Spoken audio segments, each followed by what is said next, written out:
My name is Chelsea, and I'm 38 years old. I was standing in my ex-husband Brandon's backyard, watching my daughter Madison graduate from high school. The June sun was perfect gold and white balloons everywhere. Then Madison stood up during the toasts, champagne glass in hand, and announced to everyone that her stepdad had bought her a brand new BMW. She looked right at me and said, "My real dad never did anything for me." Before I tell you what happened next, let me know where you're watching from. Please hit that subscribe button, because you need to hear how I taught my daughter the most important lesson of her life. Let me take you back 16 years. I was 22 years old, holding a positive pregnancy test in a gas station bathroom because I couldn't wait until I got home. My hands were shaking so badly I could barely see those two pink lines. Brandon and I had only been dating for 8 months. We weren't married, weren't even living together. I was working at a daycare center making minimum wage, and he was supposedly starting his career in real estate. When I told him about the pregnancy, he said he needed time to think. That time turned into 1 day, then 3, then a week. By the time Madison was born, Brandon had already moved to another state for a better opportunity. He showed up at the hospital 12 hours after she was born, stayed for 30 minutes, held her once, and then told me he wasn't ready to be a father. Those were the last words he said to us for 8 years. I brought Madison home to a one-bedroom apartment that cost $600 a month. The heat barely worked in winter, and the air conditioning was just a dream in summer. I slept on a pull-out couch that I got from a garage sale for $20 while Madison had the bedroom. I painted it soft yellow myself because I couldn't afford to hire anyone. Every night I would stand in her doorway and watch her sleep, this perfect little person who depended entirely on me. The first year was the hardest. I worked 3 jobs just to keep us afloat. My morning shift started at 5:30 at a local diner where I served coffee and eggs to truckers and construction workers. The smell of bacon grease stuck to my clothes and hair no matter how many times I washed them. I had exactly 45 minutes after that shift ended to race across town to my job at a grocery store where I worked the register until 6 in the evening. 3 nights a week, I cleaned office buildings from 8 until midnight. My neighbor, Mrs. Patterson, was 73 years old and watched Madison for free. She said she missed having babies around since her own grandchildren lived in California. I paid her what I could in groceries and home-cooked meals when I had time to make them. Some nights I would come home to find Mrs. Patterson had fallen asleep in the rocking chair with Madison on her chest, both of them breathing in perfect rhythm. I remember one night in February when Madison was about 6 months old. She had been crying for 3 hours straight with an ear infection. The medicine cost $47, and I had $42 to my name until payday, which was still 4 days away. I stood in that pharmacy counting quarters and dimes from a Ziploc bag while the pharmacist watched. An elderly man behind me in line stepped forward and quietly paid the difference. I couldn't even thank him properly through my tears. The car I drove was a 1998 Toyota Corolla with 200,000 miles on it. The passenger door didn't open from the inside, the radio only got 2 stations, and it made a grinding noise whenever I turned left. When it finally died on a December morning, I had to walk 4 miles to work in a snowstorm. My manager at the diner wrote me up for being 20 minutes late. I didn't tell him why because I was too proud to admit I couldn't afford to fix my car. For Madison's first birthday, I couldn't afford a real party. I baked a cake from a box mix and invited Mrs. Patterson over. We sang Happy Birthday in my tiny kitchen, and Madison smashed chocolate frosting all over her face. I took pictures with a disposable camera because I didn't have a digital one. When I got them developed 2 months later, that chocolate-covered smile was worth more than any expensive party could have been. Food was always a calculation. I learned every possible way to stretch a pound of ground beef into multiple meals. Spaghetti on Monday, tacos on Tuesday, soup on Wednesday. I ate cereal for dinner more nights than I could count, so Madison could have the last serving of whatever I had cooked. When people at work asked if I was losing weight, I said I was trying to get healthy. The truth was, I was just hungry. Madison's clothes came from thrift stores and garage sales. I would wake up early on Saturday mornings to hit the neighborhood sales looking for anything in the next size up. I learned to sew because buying new clothes was impossible. I spent hours hemming pants and patching holes by hand because we couldn't afford a sewing machine. When Madison started preschool, I made her backpack myself from fabric I found on clearance. The other mothers at preschool pickup drove SUVs and minivans. They talked about their yoga classes and weekend trips to the beach. I stood there in my work uniform, usually stained with something from the diner, trying to be invisible. Madison didn't notice the differences yet. She would run to me with finger paintings and macaroni art like I was the most important person in the world. Education was my only way out, I knew that. So when Madison was 2, I enrolled in community college. I took night classes in accounting while she slept at Mrs. Patterson's apartment. I studied on my breaks at work, eating lunch with one hand and holding textbooks with the other. My managers at all 3 jobs thought I was crazy. Maybe I was. The exhaustion was bone deep. There were nights I fell asleep standing up in the shower. I dozed off at red lights and had to set 5 alarms just to make sure I woke up for my morning shift. Coffee became my best friend and worst enemy, keeping me functional, but making my hands shake from too much caffeine. But Madison made it all worth it. Every night, no matter how tired I was, she would wrap her tiny arms around my neck and whisper, "I love you, Mommy." She had this way of patting my cheek with her chubby little hand like she was comforting me. She was my reason for everything. When Madison turned 8, everything started to change. I finally graduated with my associate's degree in accounting. It took 6 years of part-time classes, but I did it. I got a job at a small accounting firm making $35,000 a year. To me, it felt like winning the lottery. We moved to a 2-bedroom apartment in a better school district. Madison got her own room with real furniture, not just a mattress on the floor. I thought we had made it through the worst. I was wrong. Brandon reappeared on Madison's 10th birthday like a ghost from the past. He showed up at her birthday party at the park wearing an expensive suit and driving a Mercedes. He had married a woman named Kimberly who looked like she stepped out of a magazine. Perfect blonde hair, perfect white teeth, perfect designer handbag that probably cost more than my monthly rent. He claimed he had been trying to find us for years. That was a lie. I had the same phone number, the same email address. My mother lived in the same house where he could have asked about us any time. But I didn't say any of this in front of Madison. She was staring at him with eyes wide, this stranger who shared her face shape and her stubborn chin. The custody battle was a nightmare I couldn't afford. Brandon hired a team of lawyers while I had a public defender who kept mixing up our names. Brandon painted himself as the successful businessman who had finally matured and wanted to be part of his daughter's life. He conveniently forgot to mention the 8 years of abandoned birthdays and Christmas mornings. The judge, a man who looked like he had never missed a child support payment in his life, decided that Madison deserved to know her father. Just like that, Brandon got alternating weekends and 2 weeks in the summer. I wanted to scream that money doesn't make you a father, that showing up does. But the decision was made. The first weekend Madison went to Brandon's house, I didn't sleep at all. I cleaned the apartment 3 times and reorganized her closet twice. When she came back Sunday night, she was wearing a designer dress and carrying a new iPhone. She couldn't stop talking about Brandon's pool and Kimberly's walk-in closet that was bigger than our living room. The comparisons started immediately.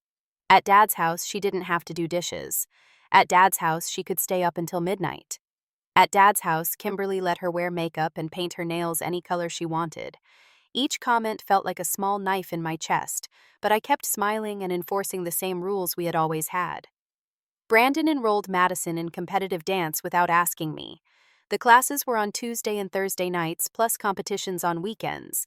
Of course, they were on my custody days. So I became the parent, driving 40 minutes each way to a studio across town, sitting in my car in the parking lot doing overtime work on my laptop because I couldn't afford to lose those billable hours. I watched through the studio window as Madison danced, her face bright with joy. The other mothers sat inside in their matching athletic wear discussing their trainers and upcoming vacations. I stayed in my car where my old work clothes and tired face didn't stand out so much.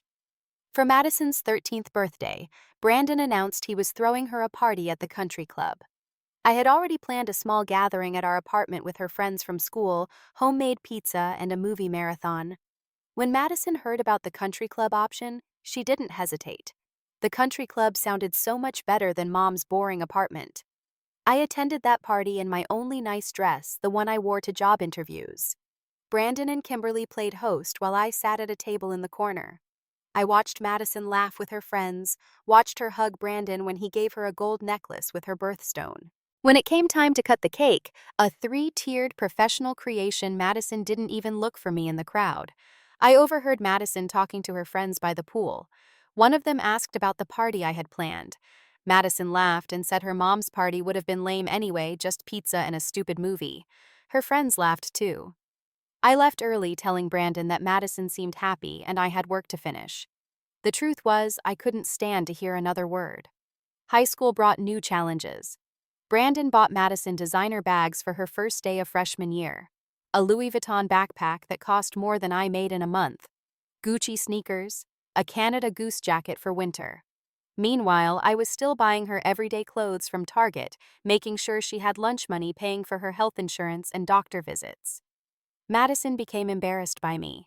She asked to be dropped off a block away from school so no one would see my old Honda Civic. When her friends came over, she apologized for our small apartment, said it was just temporary until her dad helped us get something better. That was news to me. Parent-teacher conferences were lonely affairs. I sat across from teachers who praised Madison's intelligence and potential, took notes about areas where she needed improvement. Brandon never attended a single one. Too busy with work, he always said. But he had time for her dance competitions when they had VIP seating and photo opportunities.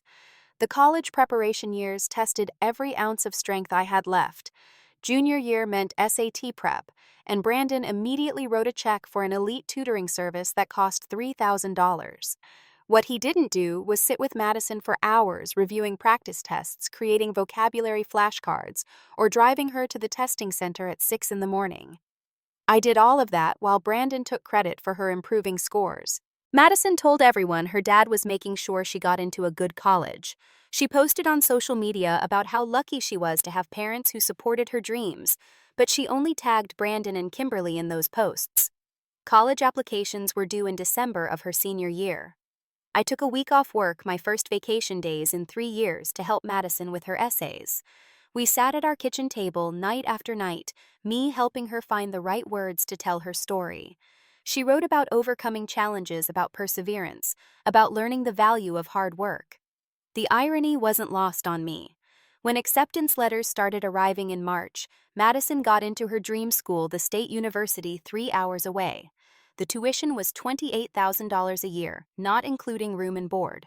At the celebration dinner Brandon hosted at an expensive steakhouse, he stood up and announced to everyone that he would be taking care of Madison's education, that no daughter of his would graduate with student loans. I sat there cutting my overpriced steak into smaller and smaller pieces, knowing the truth.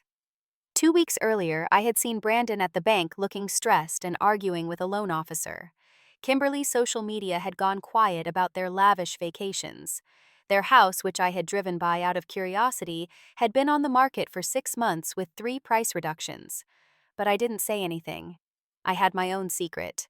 What nobody knew, not Brandon, not Madison, not even my own mother, was that I had been saving for Madison's college since the day she was born. That first deposit was $50 from selling my old college textbooks. Every month without fail, I put money into that account. Sometimes it was only $20. Sometimes when I got a bonus or tax refund, it was more. 18 years of deposits. 18 years of sacrificing everything. No vacations, not even a weekend trip to the beach 2 hours away. I wore the same 5 work outfits for 3 years, rotating them so carefully that my coworkers wouldn't notice. My car was held together with duct tape and prayer. I cut my own hair in the bathroom mirror and learned to color it myself when the grays started showing. The college fund had grown to $78,000. Not enough for 4 full years, but enough to ensure Madison could graduate without massive debt. I had invested carefully, reading every article about 529 plans and education savings accounts. I checked the balance every month, watching it grow dollar by dollar, knowing it was Madison's future. I never told her about it. Part of me wanted it to be a surprise, a graduation gift that would show her how much I loved her. But a bigger part of me was afraid. Afraid that if she knew about the money, she would see it as less than what Brandon could provide. Afraid that my lifetime of saving would be dismissed as inadequate compared to his promises of paying in full. Senior year flew by in a blur of final exams, prom preparations, and graduation requirements. Madison went prom dress shopping with Kimberly, posting pictures of them laughing in the boutique dressing room. She found the perfect dress, a flowing blue creation that made her look like a princess. Kimberly paid the $800 price tag without blinking. I had saved $200 for her prom expenses, putting aside $20 a month since the beginning of junior year.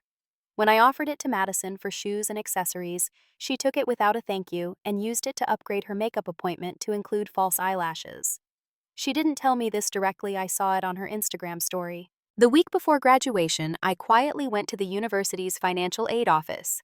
I set up the payment plan, authorized the automatic withdrawals from my savings account, and made sure everything was in place for Madison to start in the fall. The financial aid counselor asked if I wanted a receipt sent to Madison so she would know the payment source. I said no, just make sure the bills are paid. Brandon, meanwhile, was making a big show of his generosity. He posted on Facebook about being a proud father sending his little girl to college. Kimberly threw Madison a going-away party at their house complete with college-themed decorations and a cake shaped like the university logo. I helped Madison pack her dorm supplies, the ones I had been buying a little at a time since January. During Madison's senior night, when parents were recognized for their support, Madison walked onto the football field with Brandon and Kimberly. I sat in the stands with the other spectators, not the special section for parents.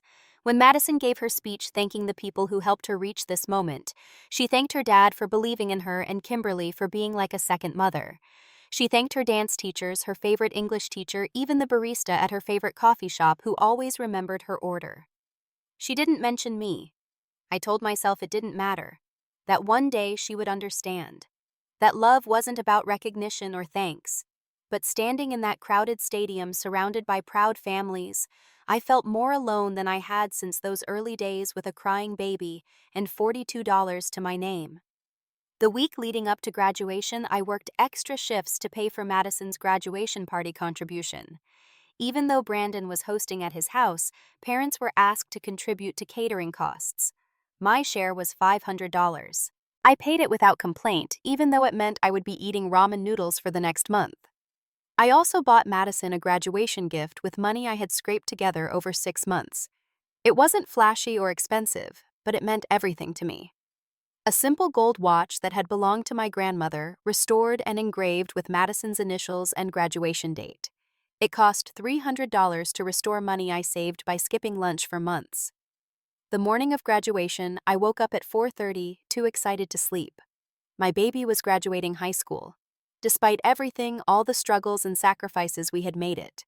I pressed my best dress, the same one I had worn to every important event for the past 5 years, and arrived at the ceremony venue 2 hours early to get a seat in the front section. Brandon and Kimberly arrived 15 minutes before the ceremony started, walking past the regular seating to the VIP section reserved for donors. Apparently, Brandon had made a contribution to the school fundraiser. They sat in cushioned chairs under a tent, while I sat on metal bleachers in the direct sun. When they called Madison's name, I stood up and cheered.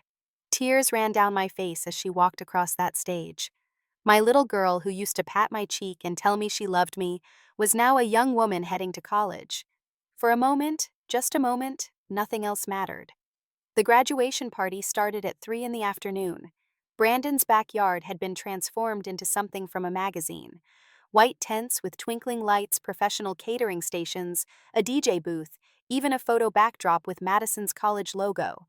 It must have cost thousands of dollars, money Brandon supposedly had readily available for his daughter's big day.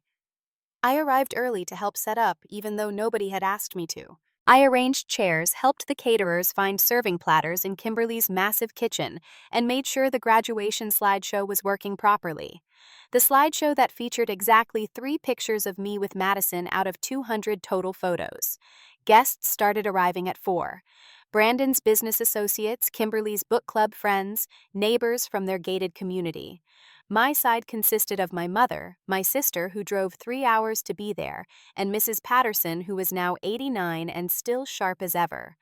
We clustered together at one table like refugees at a wedding where we didn't know anyone. Madison looked beautiful in a white sundress that Kimberly had bought her specifically for the party. She floated between groups of guests, laughing and accepting congratulations. When she passed our table, she gave quick hugs and moved on. I heard her tell someone we were family friends, not clarifying that the older woman who looked tired in an outdated dress was actually her mother. The toasts began around 6 o'clock. Brandon's business partner talked about watching Madison grow up, which was interesting since he had only known the family for 3 years. Kimberly gushed about the joy of being a bonus mom and how proud she was of her daughter. Yes, she actually said her daughter. Brandon's speech was the masterpiece of revisionist history. He talked about the challenges of being a young father, how he had worked hard to provide for his family, how every sacrifice had been worth it to see Madison succeed. He actually used the word sacrifice while standing next to his $60,000 Mercedes. Then he announced his graduation gift. With a flourish worthy of a game show host, he pointed to the driveway where a brand new BMW sat with an enormous red bow on the hood. The crowd gasped and applauded. Madison screamed and ran to the car, jumping up and down like she had won the lottery. That's when it happened. Madison grabbed a champagne glass even though she was only 18 and climbed onto a chair. Her face was flushed with excitement and alcohol. She raised her glass high and said she wanted to make a toast to the most important man in her life.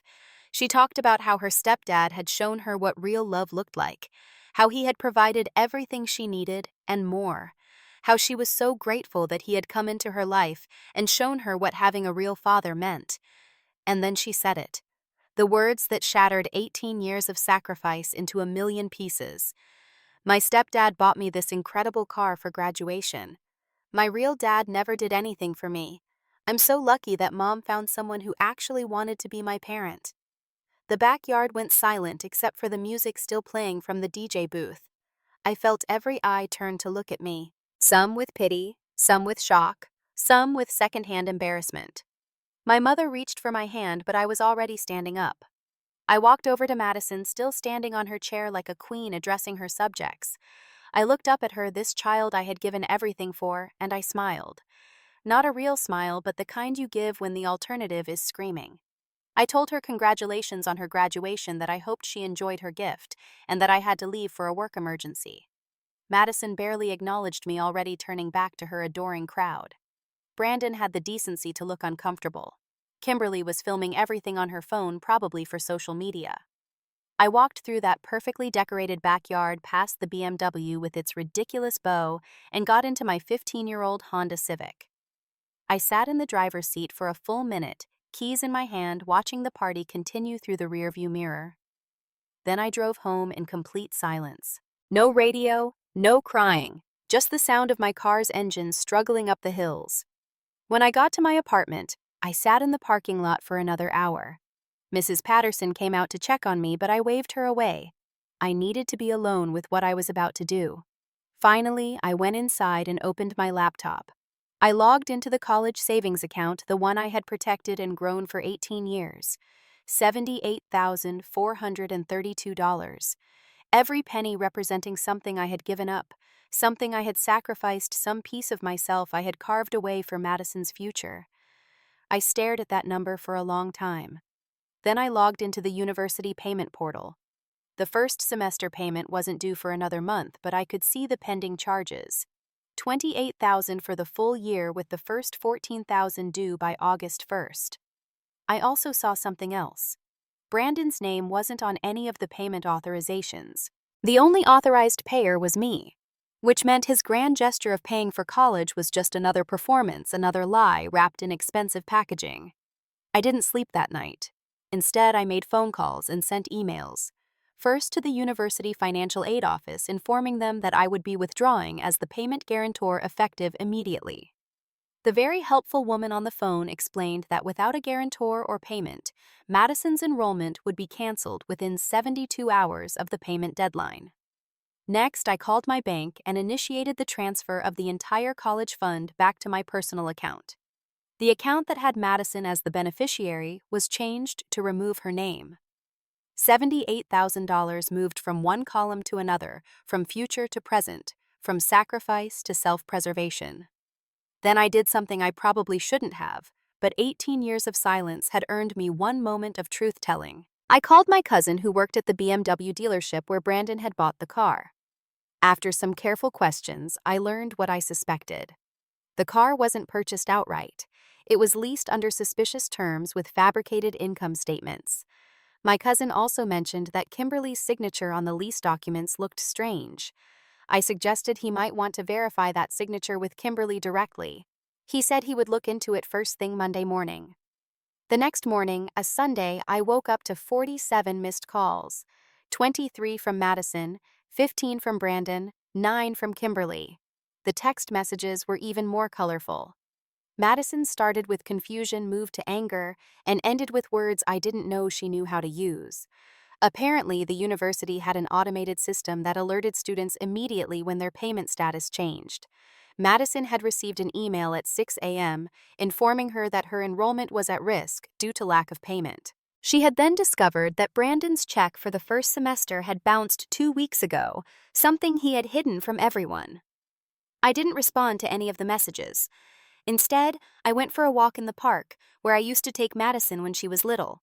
The same swings where she would beg for underdogs. The same slides where she conquered her fear of heights. The same benches where we would eat peanut butter sandwiches and apple slices because that's all I could afford for lunch. My phone rang continuously. I had to give Brandon credit for persistence. Finally, around noon, I answered his call. His voice was panicked, demanding to know what I had done. I calmly explained that I had withdrawn the college fund I had been paying into for 18 years, the one neither he nor Madison knew existed. He sputtered about obligations and responsibilities. I reminded him about 8 years of absence and 10 years of broken promises. He threatened legal action. I laughed and told him to have his lawyer call mine, knowing full well he couldn't afford a lawyer any more than he could afford Madison's tuition. Monday morning brought the real fireworks. The BMW dealership had investigated the lease documents and discovered the fraud. The car was repossessed from Brandon's driveway while the neighbors watched. Madison filmed herself crying hysterically as the tow truck drove away with her graduation gift, posting it on social media with a caption about how unfair life was. The comments on her post didn't go the way she expected. Friends who had been at the party started piecing together the truth. Someone mentioned that Brandon's business had failed 6 months ago. Another person noted that the country club had revoked their membership for non-payment. Slowly, the image Brandon had carefully constructed began to crumble. Kimberly discovered the forged signature on the car lease and the extent of Brandon's financial deception. Their joint bank accounts were empty. The house was 3 months behind on mortgage payments. Credit cards were maxed out. The elaborate graduation party had been paid for with a loan Brandon had taken out against Kimberly's jewelry without her knowledge. By Tuesday, Kimberly had filed for separation and moved in with her sister. Brandon was served with fraud charges related to the car lease. Madison was calling me every hour, cycling between apologizing and demanding I fix everything. On Wednesday, I finally answered Madison's call. Her voice was hoarse from crying small and scared like when she was little and had a nightmare. She said Brandon had disappeared, probably fled the state to avoid the fraud charges. Kimberly wouldn't talk to her. She had been staying with a friend, but the friend's parents said she needed to figure out her situation. She asked about the college fund, if there was any way I could still pay for school. I told her the truth. The money still existed, every penny of it. But there would be conditions now. She would work part-time during school. She would maintain a 3.0 GPA.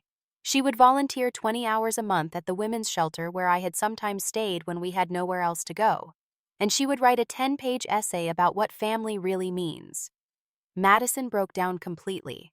Not the manipulative tears she had learned from watching Kimberly, but real, genuine sobs. She told me things I had waited 18 years to hear. How she knew I had always been there. How she had taken me for granted. How the BMW and the parties had made her feel important in a way she didn't understand was hollow. She told me about the nights at Brandon's house when she missed our tiny apartment. How Kimberly's fake affection never felt like my exhausted but real hugs. How she had been so blinded by stuff that she forgot about substance. The next month was a reconstruction. Madison moved back in with me, sleeping on the couch since I had converted her room into a home office. She got a job at a local coffee shop, waking up at 4:30 for the opening shift. She experienced exhaustion for the first time in her life, falling asleep standing up while making lattes. We started therapy together twice a week, sessions that insurance barely covered. The therapist, a woman who had raised 3 kids alone, didn't let Madison slide into victim mode. She made her confront the reality of what she had done, the pain she had caused, the years she had wasted chasing an illusion. Madison found my old journals while looking for a notebook. 18 years of documentation. Every sacrifice, every skipped meal, every walked mile when the car broke down, every double shift worked to pay for dance classes. She read them all in one night, and I found her the next morning asleep on the floor surrounded by pages of my handwriting. She started her essay for me that day. Not the 10 pages I had required, but 27 pages of raw, honest reflection.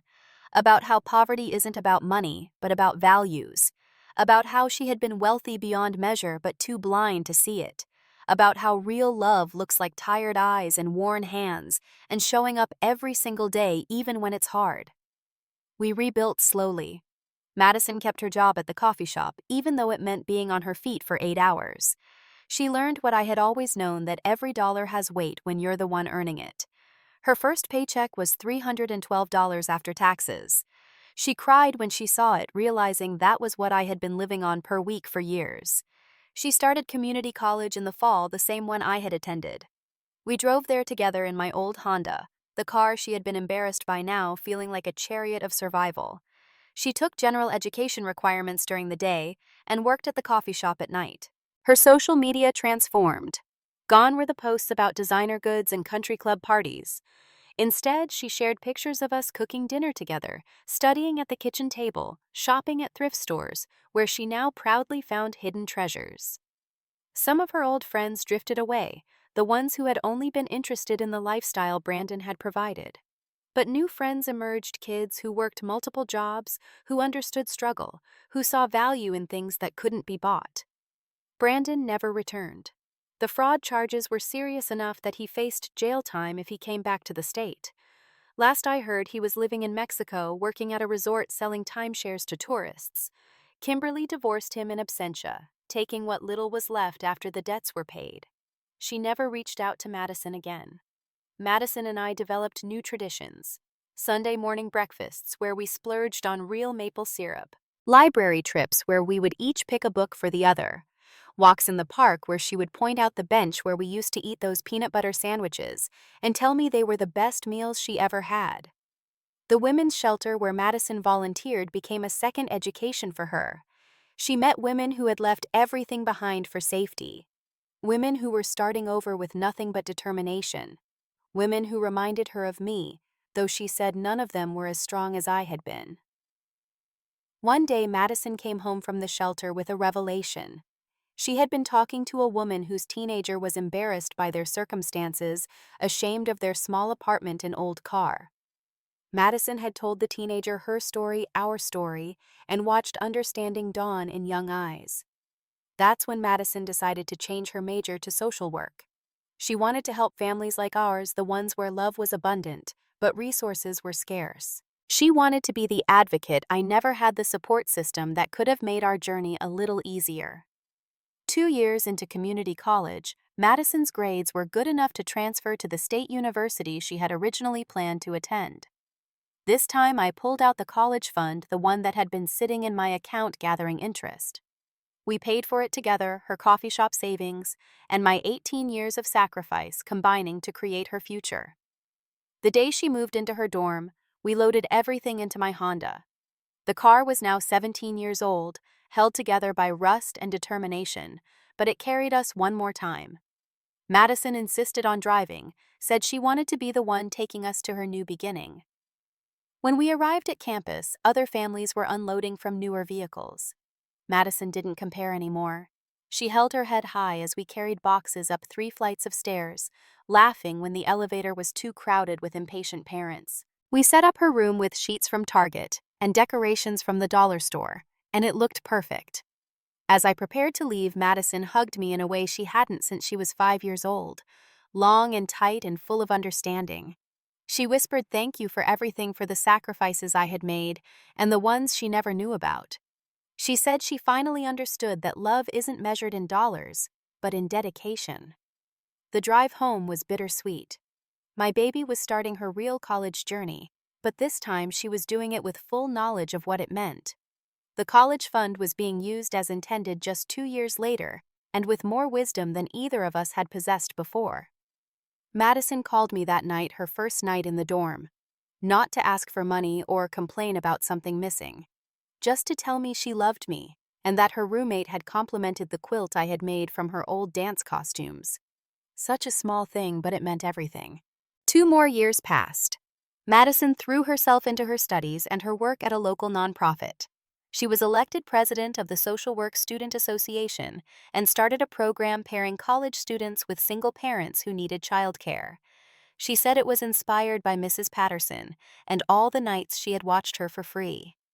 Brandon tried to reconnect, once sending Madison a long email about forgiveness and second chances. She shared it with me and we read it together over coffee. It was full of excuses and explanations, but no real accountability. Madison deleted it without responding. Some bridges, she said, were meant to stay burned. For her senior year, Madison received a partial scholarship based on her community service and grades. The financial aid officer who processed it was the same one I had met with 4 years earlier. She remembered me and pulled me aside to say how proud she must be of how Madison had turned out. I was. Spring break of senior year, instead of going to beaches or parties, Madison came home to help me clean out the apartment. We were moving finally. I had been promoted to senior accountant and could afford a better place. As we packed, we found remnants of our old life. The journals, the homemade Halloween costumes, the birthday card Madison had made me when she was 6 that said, "I love you more than pizza." Madison held that card for a long time, then carefully placed it in the keep box. She said it was the truest thing she had ever written, even if she had forgotten it for a while. Graduation day arrived again, this time for college. Madison had invited me, my mother, my sister, and Mrs. Patterson, who was now 93 and still insisted on attending. We sat in regular seats with all the other families, no VIP section needed. When Madison walked across that stage, we cheered loud enough for 10 people. Madison's graduation speech as the social work student representative was about second chances and the privilege of understanding struggle. She talked about her mother, who had sacrificed everything without seeking recognition. She talked about falling for false promises and learning that real wealth isn't what you own, but who stands beside you when you own nothing. She ended with a direct message to me, broadcast to thousands of people. She said that her mother had taught her that love is a verb, not a noun, that it shows up at 5:30 in the morning to make breakfast before a double shift, that it walks 4 miles in the snow when the car breaks down, that it saves $50 at a time for 18 years, because faith in your child's future is stronger than present comfort. After the ceremony, Madison found me in the crowd. She wasn't wearing designer clothes or expensive jewelry. She was wearing the watch I had given her at her high school graduation, the one that had been my grandmother's. She said it was her most precious possession because it represented time, and time was what I had given her. All of it, every minute, even when I had nothing else to give. We went to lunch at the same diner where I had worked all those years ago. The manager from back then still worked there now as the owner. He recognized me and insisted our meal was on the house. Madison tried to protest, but he said anyone who had worked as hard as I had deserved at least a free burger. As we sat in that booth, Madison pulled out an envelope. Inside was a check for $5,000, her savings from 2 years of working while in school. She said it was the first payment on paying me back for the college fund. I tried to refuse, but she insisted. She said it wasn't about the money, but about showing she understood its value now. That night, we sat in my new apartment, boxes still unpacked around us. Madison was starting her job as a social worker at a family services agency the next week. Her starting salary was $35,000, exactly what I had made when I thought I had won the lottery. She said she felt rich. We talked about the future, about her plans to get her master's degree part-time while working, about maybe meeting someone who understood that love was about more than grand gestures, about possibly having children of her own someday who would grow up knowing their worth wasn't measured in things. As Madison was leaving, she paused at the door. She told me that she had run into some of her old high school friends recently. They were struggling, some dropped out of college when their parents' money ran out. Others stuck in unhappy marriages they had rushed into for financial security. They envied Madison's independence, her purpose, her relationship with me. One of them had asked Madison how she had turned everything around. Madison told her it was simple. Her mother had taught her the difference between being given things and being given tools. Brandon had given her things that disappeared the moment his illusion collapsed. I had given her tools that nobody could ever take away. Before she left, Madison said one more thing. She said that if she ever had a daughter, she would name her Chelsea after the strongest woman she knew. After the woman who had loved her through her worst mistakes and still believed in her potential. After her mother who had taught her that sacrifice isn't about what you give up, but what you're building. I watched her drive away in her own car, a used Toyota she had bought with her own money. It was 10 years old with a few dents, but she had paid cash for it. She said every time she drove it, she thought of me in my old Honda driving to 3 jobs with a baby in the back seat, building a future 1 mile at a time. That was 3 years ago. Madison is 25 now, working on her master's degree and running a program for single mothers at her agency. She still drives that Toyota. We have dinner together every Sunday, sometimes at my place, sometimes at her small apartment that she's so proud of.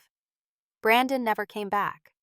I heard through the grapevine that he's still in Mexico, still running from fraud charges, still pretending to be successful to anyone who will listen. Kimberly remarried someone with actual money this time. She occasionally likes Madison's posts on social media, but they never interact beyond that. The college fund that caused so much drama. After Madison graduated, I used some of it to finally take a vacation. 2 weeks in Hawaii, something I had dreamed about during all those double shifts. Madison joined me for the second week, and we sat on the beach talking about how far we had come. The rest of the money is still there waiting. Maybe for Madison's children someday, maybe for something else. But this time there won't be any secrets. This time everyone will know exactly where it came from and what it cost. Not in dollars, but in love, perseverance, and the absolute certainty that showing up is worth more than showing off. Looking back now, I realize that graduation party was the best thing that could have happened to us. Madison's public rejection forced both of us to confront the truth about our relationship. It stripped away the pretense and the resentment, and left only the real, raw love that had always been there, just buried under years of exhaustion and adolescent confusion. I think about that moment, often standing in Brandon's perfect backyard surrounded by people who thought they knew our story. Madison in her white dress on that chair, champagne glass raised, delivering what she thought was praise for the right parent. The silence that followed. The walk to my car that felt like miles. That moment broke my heart. But sometimes things need to break before they can heal properly. Sometimes you need to hit bottom to remember which way is up. Sometimes your daughter needs to lose everything she thought mattered to discover what actually does. The truth is, I would do it all again. Every sacrifice, every sleepless night, every skipped meal, every mile walked in worn-out shoes. Not because I'm a martyr or a saint, but because that's what love looks like when you strip away all the decoration. It's not pretty or Instagram-worthy. It doesn't come with bows or speeches or applause. It just shows up day after day and does what needs to be done. Madison knows that now. She lives it every day in her work with families who are where we used to be. She tells their children that being poor in money doesn't mean being poor in spirit. She tells the mothers that their sacrifices are seen even when their children are too young or too distracted to notice. She tells them all our story, and she tells it with pride. Last month, Madison called me crying. Happy tears this time. One of her clients, a single mother of 3 who had been living in her car, had just gotten approved for housing and found a stable job. The woman had told Madison that her story, our story, had given her hope that things could get better, that sacrifices could lead somewhere, that love could be enough. That's the real graduation gift, not a BMW that gets repossessed or a party that ends in humiliation. The real gift is understanding that love isn't measured in what you can buy, but in what you're willing to build. It's knowing that the person who shows up every day is worth more than the person who shows up with presents. Madison graduated twice, once from high school and once from the illusion that money equals love. The second graduation was harder, more painful, but infinitely more valuable.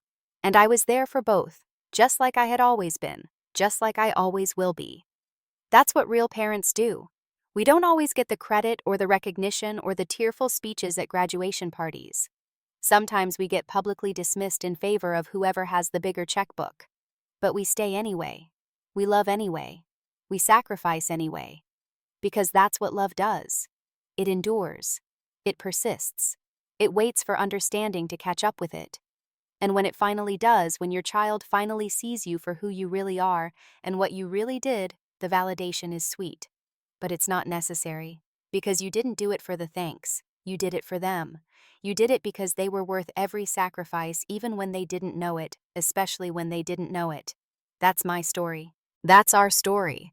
A mother who gave everything, a daughter who almost lost her way, and a love that survived the worst kind of betrayal, the kind that comes from your own child. But we made it through. We found our way back to each other. And now we both know that real love doesn't need a red bow on top. It just needs to show up. What would you have done in my situation? When your child publicly humiliates you and chooses material things over your lifetime of sacrifice, I'd love to hear your thoughts in the comments below. If this story touched your heart, please hit that like button and subscribe for more real stories about family forgiveness and finding your way back to what matters. Share this with someone who needs to hear that their sacrifices are seen and valued, even when it doesn't feel like it. Thank you for listening to my story, and remember, the best gifts in life aren't the ones that come with bows. They're the ones that come with love, consistency, and the courage to do what's right even when it hurts.